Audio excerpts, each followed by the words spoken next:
I'll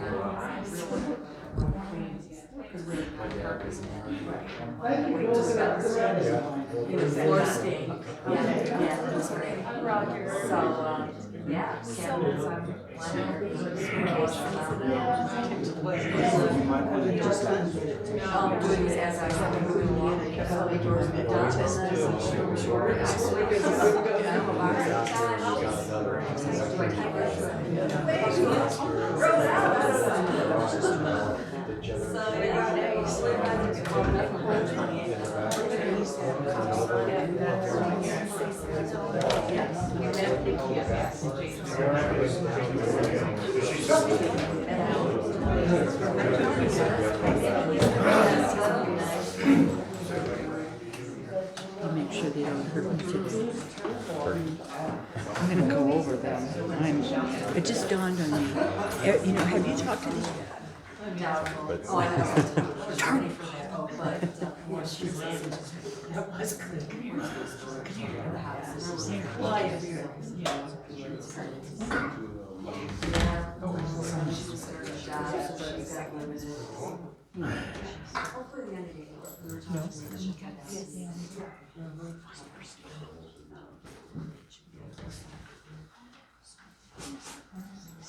Did you get some rest last night?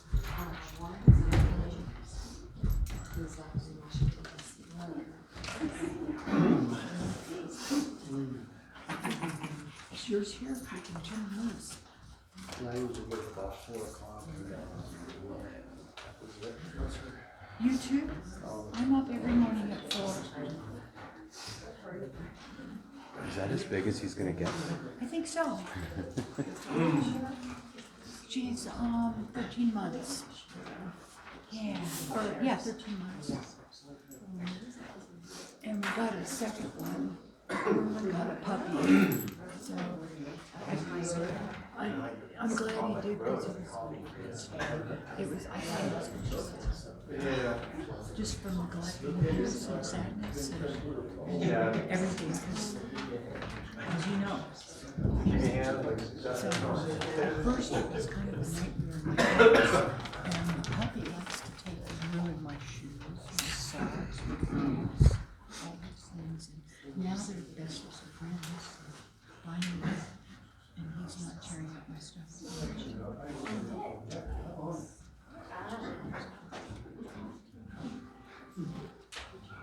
Yes, are you cute?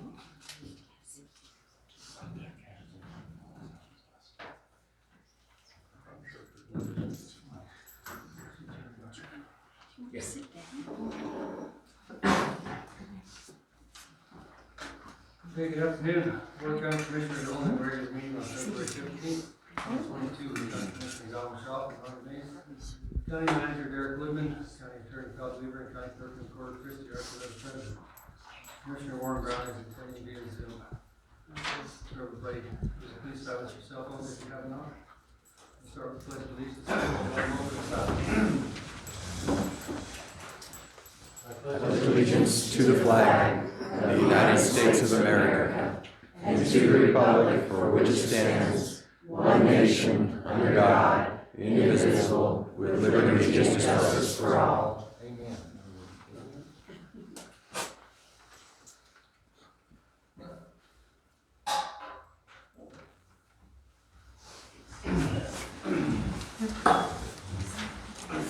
You ready to disclose your conflicts of interest?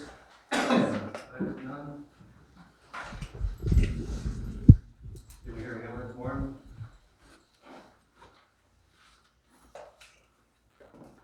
Can't hear you. There you I are. think I'm on mute. Yeah, we got you now. Okay, I do not have any. Thank you.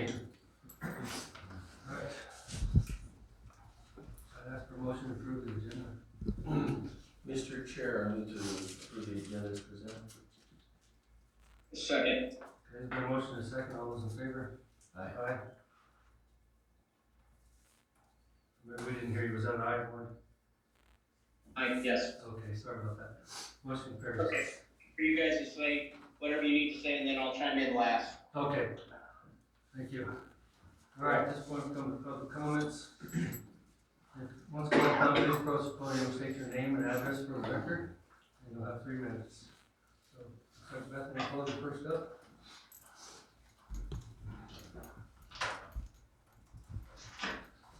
Good afternoon, Bethany Cole, Box 5976.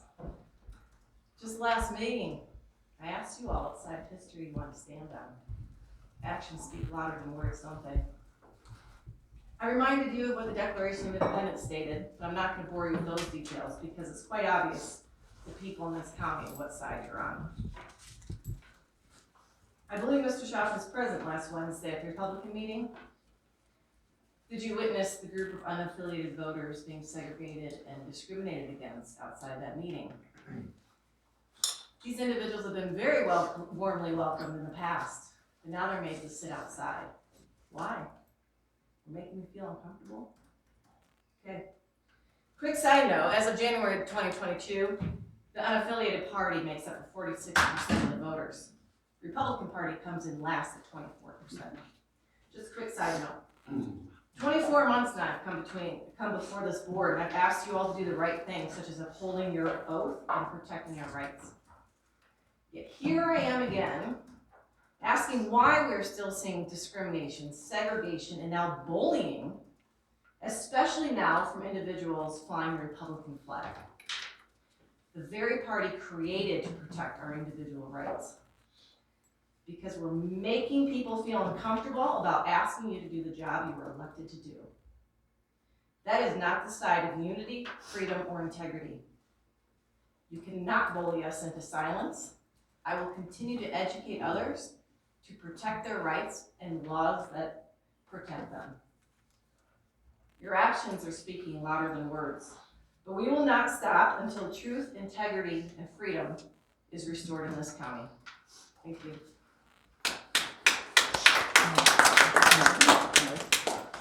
Thank you. Next up, Denny Blake.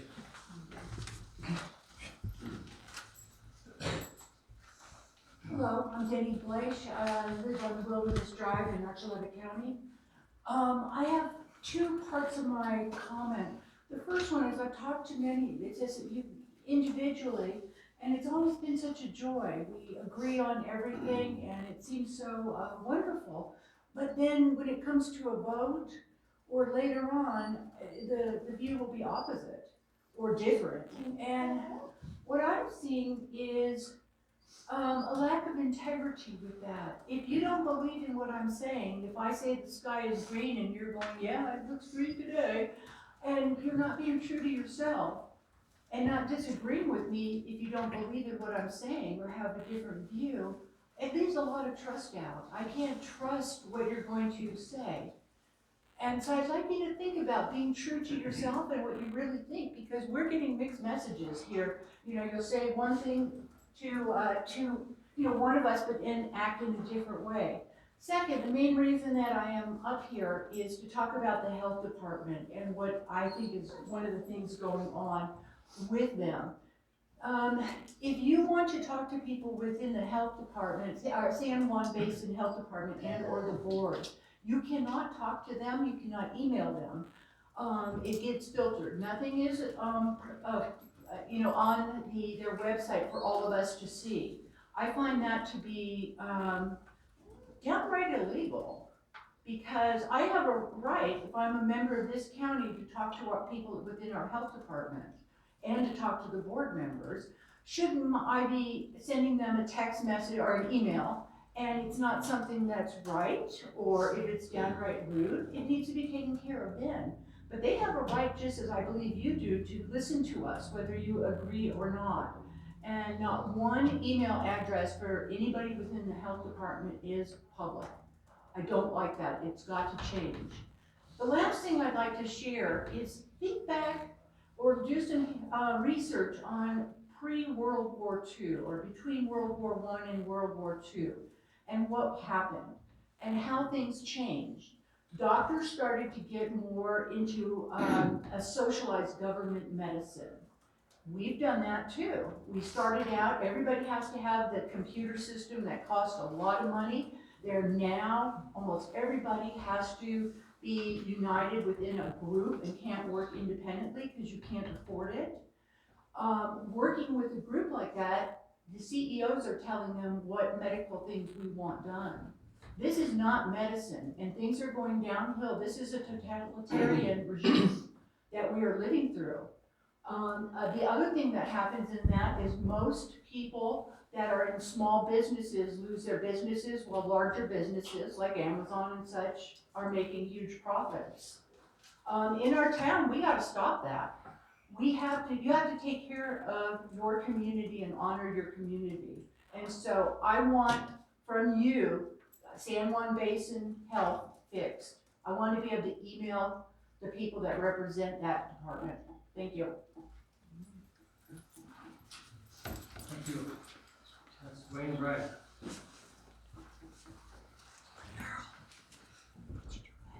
Good afternoon, Wayne Bryant, 235 Riverview Court, and I want to dovetail off San Juan Basin. We have still not got answers as to who let these two individuals in that were trying to encourage our children to promote the vaccination and get paid $100. And it was only a one-sided deal. At the school board meeting the other night, they sidestepped it again. Gentlemen, this is our frickin' money. Excuse my language, but this is terrible. I mean, you by sitting there doing nothing about this lady over here in Durango, you're being complicit with it. You have an obligation to us, to the taxpayers, to address the San Juan Basin and what they're doing with these illegal acts that they're doing. This junior challenge thing is still being swept under the carpet. What are you doing about it? You sit there and this is our money. You're supposed to be involved in this, Alvin, but yet we don't see any repercussions. We don't see any, calling this lady in and asking her what in the world they're doing. They seem to go along willy-nilly doing whatever they damn well please, and this is our health. It's already been proven the vaccinations were a wrong thing. The masks were a wrong thing. The shutting our businesses down was a wrong thing. We're still recovering from these 2 years of what this San Juan, and these are non-elected people. And the thing that scares me about this is these are liberals that are doing this. Aren't we supposed to be a conservative county that's supposed to be taking care of we the people, and instead we turn our backs? You gentlemen need to step up and do something. And if you have to fire this lady, please, she needs to be reeled in. This is not fair to our children. And I'm appalled that nothing has been done in this last month and a half regarding this junior challenge. Who let them in? Who gave them the key code? Obviously, Dr. Kim left because of this. It wasn't a job in Jefferson County. She was caught with her pants down, for crying out loud. Wow, I didn't know what was in our schools, and she was our superintendent. We need to also see what the principal was involved in this as well too, and hold them accountable as well. We can't be allowing this stuff to happen in our schools and our community. It's got to stop. Thank you.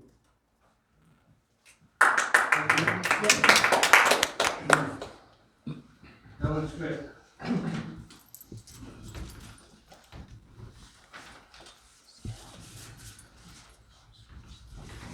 Hi, Ellen Schmidt, 472 Meadows Drive, Pagosa Springs, Colorado. And I was going to the meeting last week for the Republicans and was told that if you're not a registered Republican, you can't go into the room. And so I started looking for that.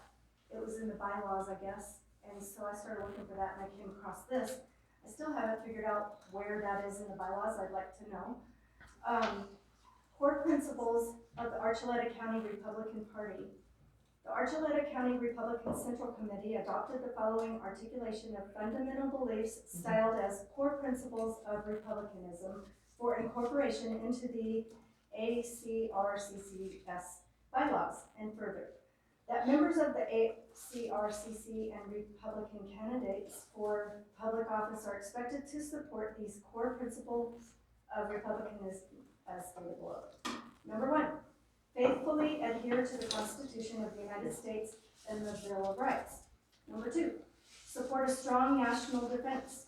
Number 3, advocate minimum taxation and limited government. Number 4, require accountability and transparency in government. Number 5, foster free enterprises. And number 6, promote individual responsibility, rights, and freedom. So I think that's good to go over every so often. Thank you.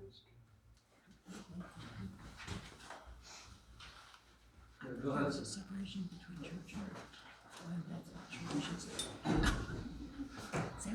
Will you be taking comment on the change to the housing allocations when that comes up on the agenda? You're going to be discussing it changing the housing reimbursements from 300,000 to 400,000. Tax credit that we discussed this morning. Are you going to be discussing that later? And No, I think. Are you going to take public comment on that? I don't, It's on the agenda. It's on the agenda. yeah, so we can't discuss, you can't bring up items that are already on the agenda. Okay.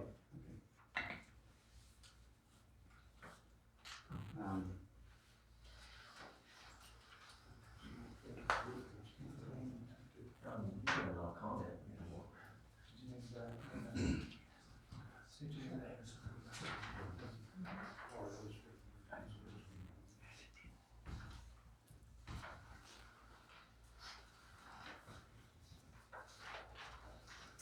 And Bill, if the chair wishes, he can allow comment at that point in time when we reach down the agenda. Okay, thanks. Bill Hudson, 446 Lone Street. I was provided the median price home prices from 2010 to 2021 by Lee Riley, who's a well-respected realtor here in town. So this is a median price. This first chart shows you a median priced home on a small lot, less than a half acre, in Pagosa Lakes, a 3-bedroom, 2-bath home. He calculated this, and as you can see, the price of a 3-bedroom home in Pagosa Lakes on a small lot has tripled since 2011. It has doubled since 2015. This is the type of home that a lot of working families have looked for in our community. And as you see, it's skyrocketed. It's way beyond the needs of almost all working families in our community. $450,000 for a modest home for this Lakes. And the second chart you see is provided by the Pagosa Springs Area Tourism Board. And you can see that's also skyrocketing. That's the income that's being collected in lodger's tax and spent by the tourism board. And you see the curve is very similar to the price of the homes on the first chart. Some people could say there's no connection between these two curves, that the skyrocketing tourism collections from our short-term rentals, they're driving up the tax collections, have nothing to do with the price of the homes in town, but in fact they do. The short-term rental industry is buying up the homes that used to go to our workers and our families. And they're driving the price up way beyond what local people can afford. So I just would like you to consider, do we have a problem with tourism? Is tourism actually causing our community to be destroyed? I think economics is causing our, Thank you. and it's not tourism. Great. Have no further public comment. Close public comments and move on to the consent agenda. Oh, all right, let's come in the liquor board first. At 146, we'll recess the 30 minutes. Go to the consent agenda for the liquor board. Gentlemen, before you have the consent agenda for the liquor board is item A, consideration and approval of a hotel and restaurant license renewal for Stone and Sky LLC, DBA Old Miners Steakhouse. Staff recommends approval of this license renewal. I entertain a motion. Mr. Chair, I move to approve the liquor board consent agenda as presented. Second. The motion is second, all those in favor? Aye. Motion carries. Aye. Okay. We'll reconvene the regular meeting, 147, on double business. Following on with the items listed, is the regular consent agenda, item A, is payable warrants and purchase cards for February 3, 2022 through February 15, 2022. Item B is the regular meeting minutes of February 1, 2022. Item C, consideration of resolution 2022-14 to consolidate 2 lots into 1 lot in Aspen Springs subdivision number 2, owned by Harry and Pam Wilson. Item D is consideration of resolution 2022-15 to consolidate 2 lots into 1 lot in Pagosa in the Pines, owned by Alfred and Maria Trejo. Item E, consideration of resolution 2022-16 to consolidate 2 lots into 1 lot in Twin Creek Village, owned by Phil and Susan McAdams. That's the end of your consent agenda. Okay, commissioners have any questions, comments? No, sir. Thank you. Okay, hearing none, entertain a motion. Mr. Chair, I move the consent agenda be approved as presented. A second. There's been a motion and a second, all those in favor? Aye. Aye. Motion carries. New business? Old Oh, business. no, Old business. sorry. Mayor, old business. You wanna talk? Sure, for your consideration this afternoon, Commissioners, is a second minute to the purchase and sale agreement with WEHAG for the Hughes Pavilion Arena.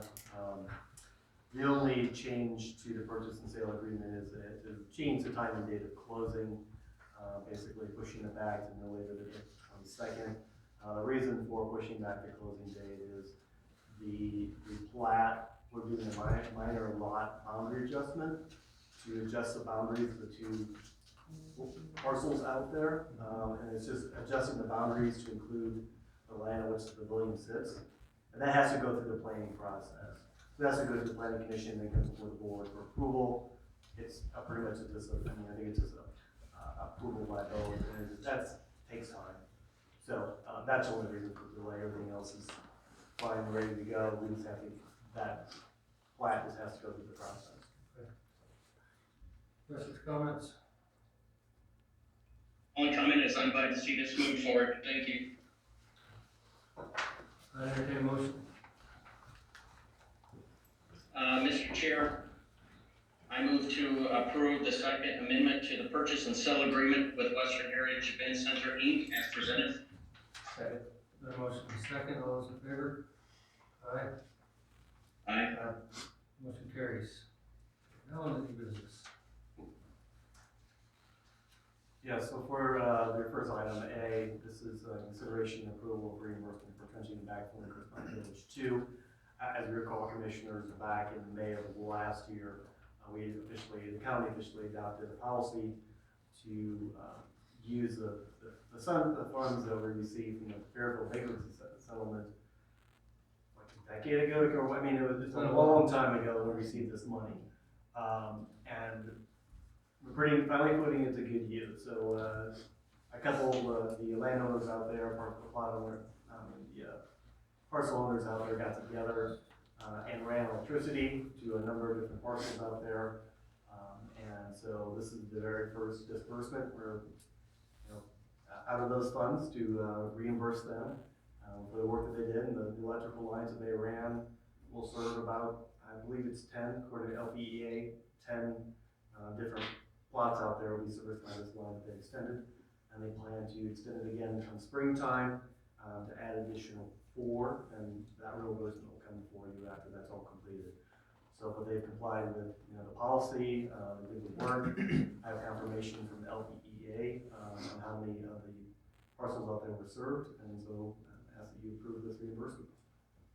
Yeah, one question, Mr. Chair.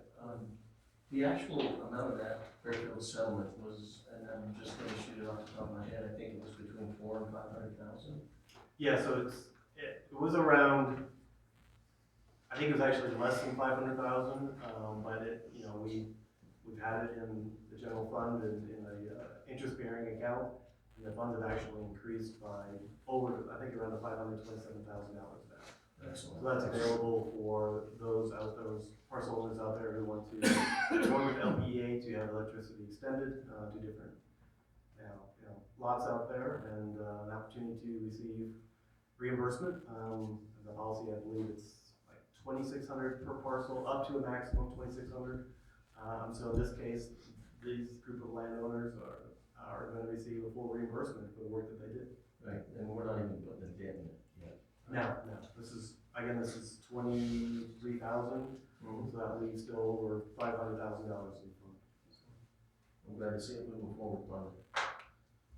Commissioner Brown, you have anything? I do not, thank you. I entertain a motion. Mr. Chair, I move to approve the reimbursement from the Fairfield settlement funds to Blake Harper in the amount not to exceed $23,475.16 as presented. Second. A motion and a second. All those in favor? Aye. Aye. Aye. Motion carries. Now on to item B. Is Tim gonna be here or is he gonna be here?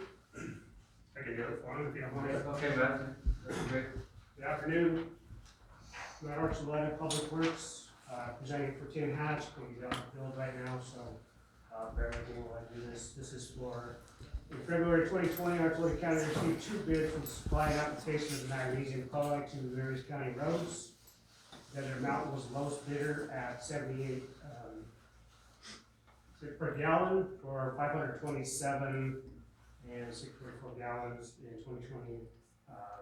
2021 Desert Mountain did not raise their price. It remained at the same 78. For this year, due to they're raising the price to 83 due to the ever increasing cost of fuel in the past year, and it's just the impact is caused on their freight cost for bringing that stuff up for our roads here in Archuleta County.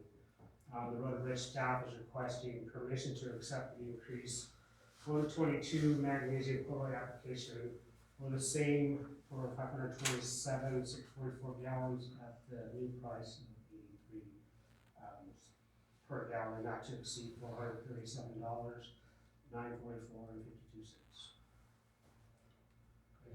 Any questions? And it's a huge increase. It's a big increase, but we all knew it's coming. Cost of doing business. Everything costs more, so. Right. Okay, nothing further, I entertain a motion. Mr. Chair, I move to approve the independent contractor service agreement with Desert Mountain Corporation for the 2022 mag chloride application in the amount not to exceed $437,944.52 as presented. Second. The motion is second, all those in favor? Aye. Aye. Motion carries. Thank you, Matt. Okay, item C. I guess this is you again. Good afternoon, Matt Archuleta, Public Works. So beginning of last year, we brought on SEH as our new engineering consultant for our landfill. We had this on an agenda about, I think, 2 meetings ago, but the quantities or the price had changed, so I needed to come back to you with it. So this is where I'm coming back to after you're considering approval. So I have, for the first supplemental letter agreement, authorizes SCH to perform the engineering consulting work related to the Phase 4B cell construction and the Phase 4A cell liner repair and installation of side slope riser to address the drainage issues that we do have in the 4A cell. This work is estimated to cost $180,112. In addition, there's a second supplemental letter agreement that authorizes SEH to perform the annual yearly environmental requirements that we have, which includes, you know, coming out and monitoring our wells, doing the quarterly reports and submitting those to the state. So that happens every year, every quarter, and that's more of a regulatory compliance thing that they need to in order for us to stay, you know, compliant with the state. So for that work in this year, it's gonna come out to $58,384.62. For both these, the work total is gonna be $238,496.62 for the year. Okay, and since these are both separate issues, they need to be two separate, motions. We wanted to do it this way, and I think in the past, we had all grouped it together. We did the environmental and their scope of work for the year. Just because it is kind of a new company, we decided to do it this way. I think you're okay with doing one motion to approve both letters. The only reason to do two separate motions is if there was a possibility that it would not pass. Okay, what was the full amount on that? $238,496.62. $238,496.62. Okay. Okay. Commissioner Brown, do you have any comments, questions? So yeah, Matt, I'm gonna put you on the spot. Are we getting our money's worth? We are. The new engineering consultant firm, they have our best interests. They're here, they're just over in Durango versus up in Denver. They're over here to help us out and get us where we need to be. So I'm very pleased with the job that they have done for us thus far. All right, thank you, I appreciate that input. Okay, if nothing else, I'll entertain a motion. Mr. Chair, I move to approve independent contractor service, I move to approve the supplemental letter agreement with SEH and for phase 4B design construction oversight at a cost not to exceed $238,496.62 with including the environmental monitoring annual report. I second. Okay, there's been a motion and a second. All those in favor? Aye. Aye. Aye. Okay, motion carries. Thank you, Matt. Thank you. On to item D. Gentlemen, item D is consideration of resolution 2022-17, revising the county residential property tax incentive policy. So this is in September of 2021, the Board of County Commissioners adopted a resolution creating a policy for issuing property tax incentives on residential home construction in unincorporated Archuleta County. This resolution revises the policy to increase the appraised market value of the home and offer incentives to existing homes that are being sold. So just to predominantly, this is in the attachment Exhibit A, that is the parameters for the issuance of the tax incentives on residential home construction and/or purchase. This amendment to the original resolution adds the availability for the sale of a residence to an unrelated buyer to the seller. It raises the appraised market value up to $400,000 from $300,000. Again, the homeowner must be owner occupied or long-term rental. Short-term rental properties do not qualify for this incentive. The tax incentive is good for 5 years, could be extended upon request. It is for the Archuleta County portion of the taxes only. The maximum allowed amount is $600 per year.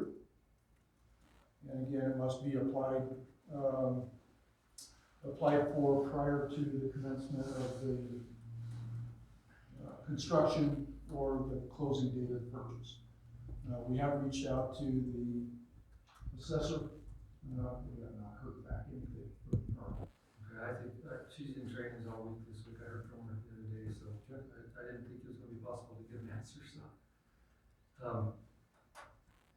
I think it's a great idea, extending this. I know everybody's gonna think it's not a lot, but I think we're trying to do what we can do without putting a heavier burden on the taxpayers on something else.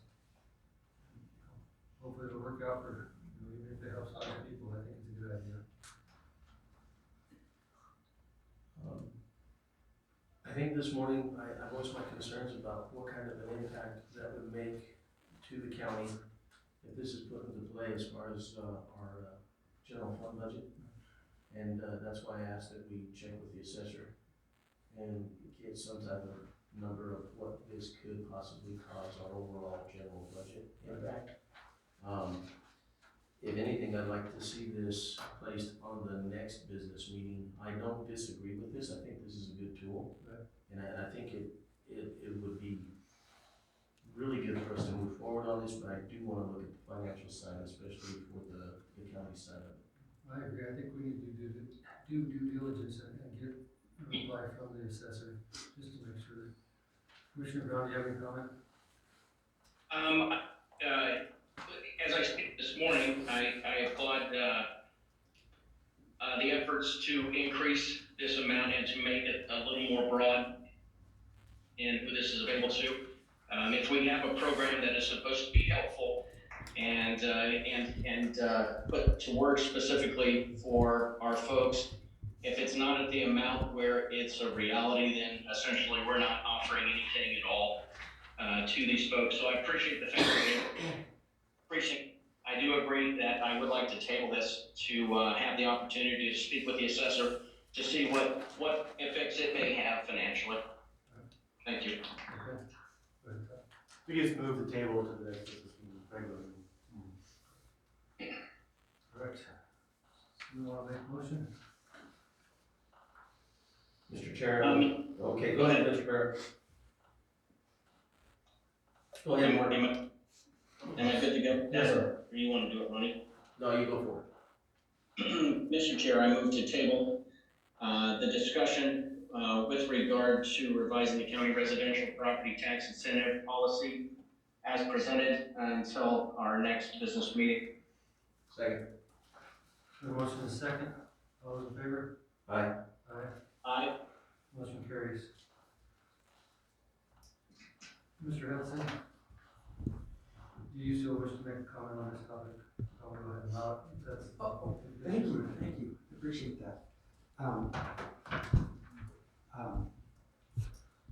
As I'm understanding this tax incentive, I can come into town and buy a $399,000 house and get tax relief from the county.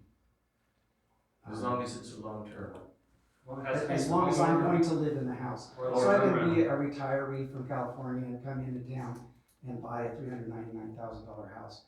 And you're gonna give me back my taxes as an incentive to me buying a $399,000 house. Only if it's a long-term rental. Or a homeowner occupied. With another. Right, so if I live in the house, if I buy the house to live in, then you're gonna give me back my taxes. I think the reason that you didn't get any response when you put it at 300,000 is that there's an industry that has driven up the price of our housing to $400,000. And people in town can't afford a $300,000 house because they're now $400,000. So I think this is maybe an attempt to fix something that ought to be fixed in a different way. I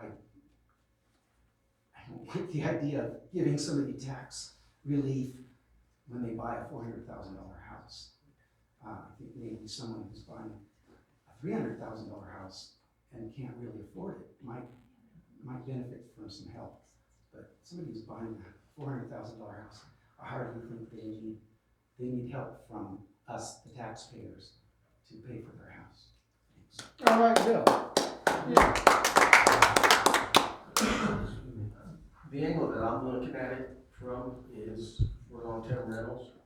I'm not sure if I totally agree with the fact that a homeowner can come in and buy a house for that amount and then live in it and then get the deduction from it. I'm not sure if that's even in this package. It is? Okay, well, I'm not gonna be for that, I'll tell you that right now. I think it's for workforce housing or creating housing, and that's what I would support. I think that was the intent. Not for the owner to get the benefit of it. Just for them to live in their own house. If they're creating rentals, I think that would probably be the whole betterment for this whole thing, not just to do a homeowner occupied benefit or else everybody else in the county's gonna do it. That's why I want to look at the impact that it's gonna cause the county in a financial matter. You might talk to your attorney on the word. All right. Commissioner Brown, do you have anything on that? At the end of the day, we can only do what we can do to try to help the situation as it is. And I think that, you know, we have to look at this for what the intent is. And in trying to help folks who are at their limit of trying to buy an affordable here, I think that this is it's not a tremendous amount, but it is something that we can do. And I think to make the housing situation better, I think we have to approach this from a number of different angles. And I think that this is one angle that will help some, but it will certainly not help all. Thank you. Yeah, and I somewhat agree with Commissioner Brown on it, but I still think that if one of our main focuses is to create workforce housing or to incentivize people to help with that, I don't think I could get behind this if it's for a full-time resident to get this. Well, to Mr. Hudson's point earlier, you can't buy a house for $300,000 here. You can't build a house for $300,000. So I think that was the whole intent of the increase, to try to make it a little bit better where people, if you're gonna have to build $350,000, $400,000 home. And it's gonna stretch them as far as they can go. So If you look at the income it's level, gonna be just a little help. if we look at the income level that you have to do to buy a $300,000 house, both will have to be working two jobs to make it happen. So, it may not be. And I could see the incentive for that, but also, I also see the dynamics of what it's gonna cost us to our general fund. I think we got those numbers from the assessors earlier on the $300,000. So she'll be able to give us a price on what it's gonna do, bottom line. Yes, my recollection, I don't have it right in front of me, but on $300,000, the tax incentive was about $396 annually Per home. per home. At ours. So it goes up per $100,000 about $120. Yeah, I think we have the option, maybe make it first time home buyer. I can see that a little better. Maybe something that, That's for up to 5 years. yes. So, And just for your information, Commissioner, really quick search. Right now, on the market in Pagosa Springs area, there are exactly 40 homes under $400,000. That's it. all right, unless anybody else has any other comment, I wanted to shut you out, but. Go ahead. Yeah, go ahead, come up here, state your name and address, please. Veronica Medina, P.O. Box 3353, Pagosa Springs. Originally when this came up about the tax, it was for new builds. Right. Just recently, you've discussed it for being used homes. Right, this morning. Right, so previously, when it was just for new builds, I understand the incentive, but to Bill Hudson's point, on used homes, it doesn't make any sense because that might be what you get as far as, you know, other people coming in and buying, which I don't think that was the intent behind this. It was definitely for new builds, kind of like government getting out of the way and incentivizing people to build, I think was the original idea behind this. Maybe if you go back to that, that might help really, again, looking at the problem that we have, just a different angle. So I don't know if that makes any difference, but you're definitely gonna have to rewrite the whole wording because initially it was for new builds. Yeah, and I do remember that from new builds. And even for developers to create housing, So I'm all about creating more housing and more workforce housing. And incentivizing developers to create that too. But I'm not sure on the other side of it. Well, and I think the reason why is because realistically, you can't build a house for what it was set up at.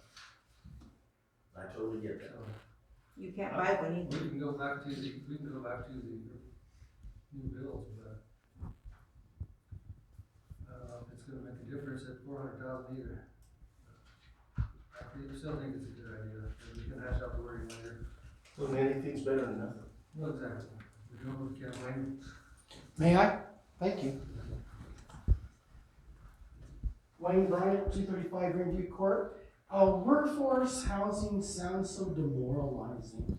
I think maybe if we looked at it from another approach too, because we are in a service community, we have low wages. Wages is a key factor in this town. You got people, especially after this COVID, some still working 2 jobs. People are bunking up in apartments that they can barely afford.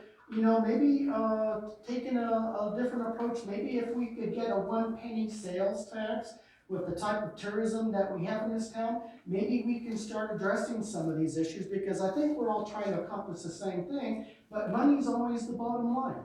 Consider a 1 cent sales tax that would help alleviate some of this, and that might be a step in the right direction too.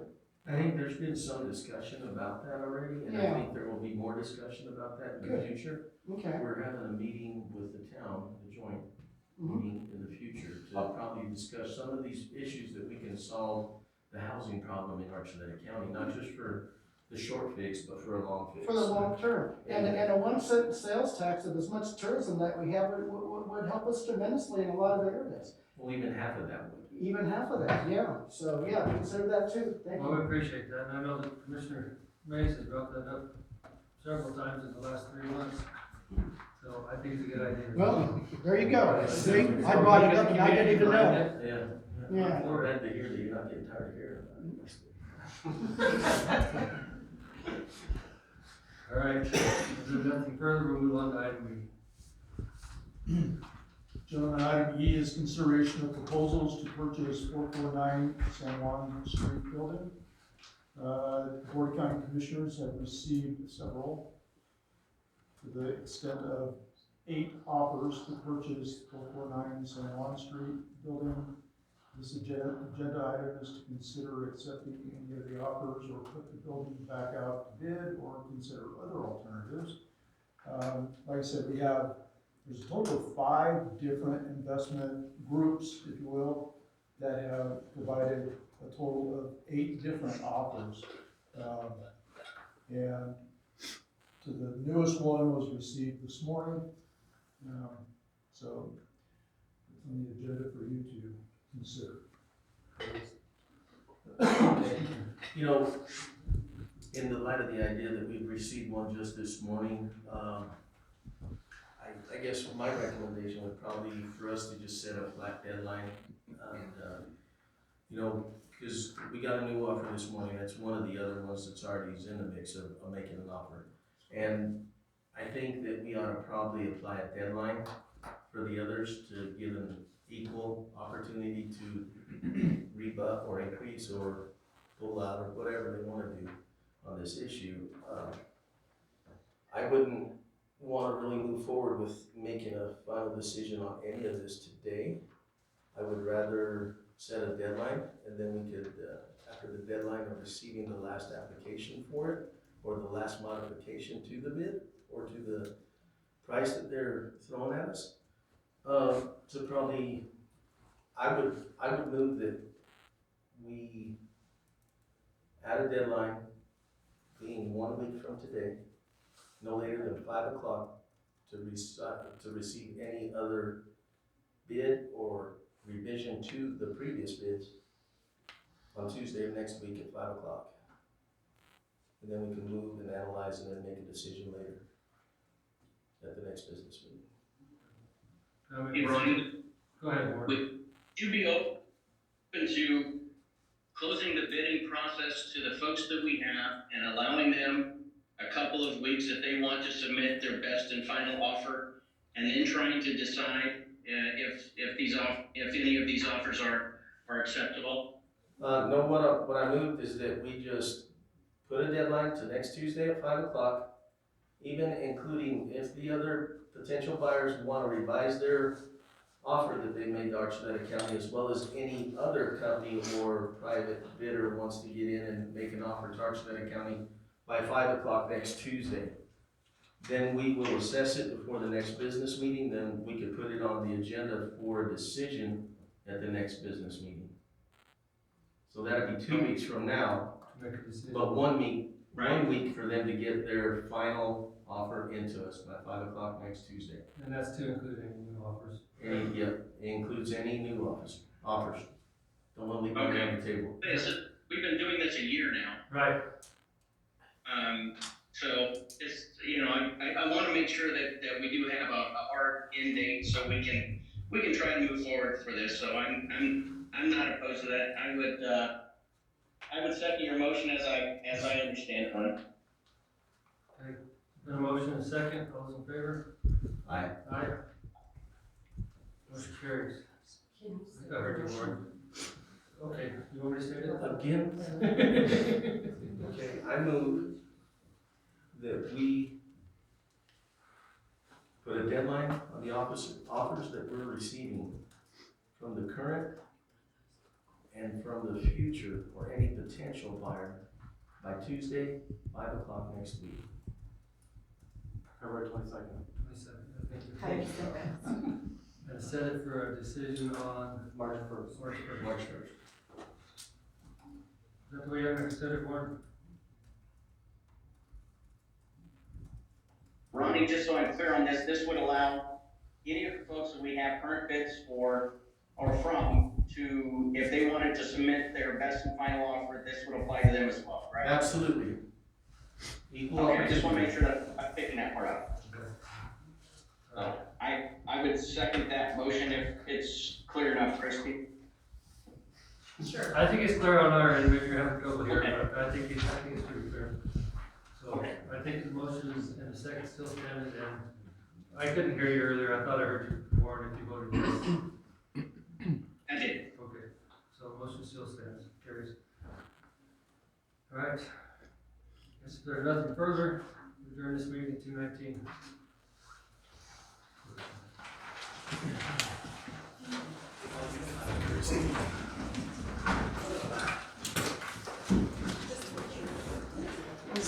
Question. Is that the old work?